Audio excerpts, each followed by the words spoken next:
বিসমিল্লাহির রহমানির রহিম। বিসমিল্লাহ বললে নাকি বরকত হয় সব কিছুতেই, টাকা বা জায়গা জমিন বউ বা সব কিছুতেই। ফ্যামিলিতে আপনি যে কোনো কাজ করবেন বিসমিল্লাহ বলবেন। আমি বিসমিল্লাহ বলে টাকা গুনতেছি, আমার জমানো টাকা 1 2 3 4 5 6 7 8 9 9 10 11 12 13 14 15 16 17 18 19 20 21 22 23 24 25 26 27 28 29 30 31 32 হাজারি নোট কয়টা?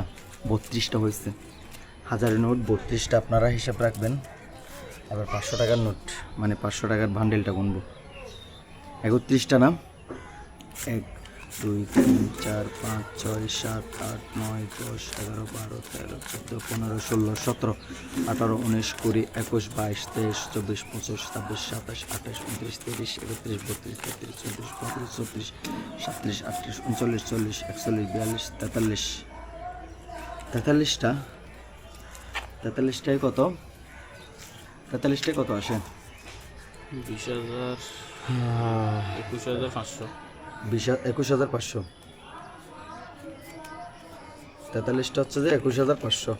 21,500 আর 31,000, তাহলে 52,500। এখানে 52,500। বরকত বরকত 2 মাসে জমাইছি, 2 মাসে এদিক সেদিক করে এমনি জমাই ফেলছি। 1 2 3 4। আচ্ছা, এই 4টা এদিকে রাখি।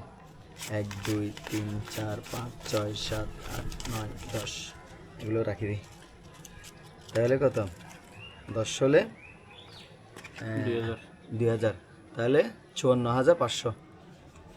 54,500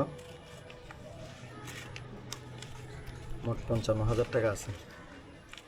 আমি 55,000 টাকা 2 মাসে জমাইছি। আপনি কত টাকা জমাইছেন 2 মাসে? আমি খেয়ে দিয়ে ঘুরে ফিরে 2 মাসে 55,100 টাকা জমাইছি। 55,100 টাকা এই ব্যাংকের মধ্যে জমাইছি।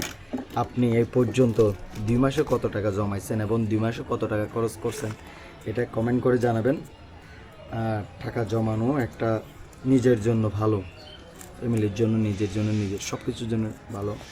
এর পাশাপাশি আমি আপনাদেরকে বলবো, আমার আরও কিছু টাকা এদিকে জমানো আছে। এটাও একটা বান্ডেল, এটার মধ্যে আছে 45,000, মোট 45 এবং 55,100। এগুলো নিয়ে আমি কি করতে যাচ্ছি, কি করব না করব, এগুলো আপনাদেরকে শেয়ার করব ইনশাল্লাহ। তো চলেন আমার সাথে, আমি এখন চলে যাচ্ছি এগুলো নিয়ে কি করব ওইটা দেখার জন্য। ভালো থাকবেন, সুস্থ থাকবেন। আসসালামু আলাইকুম।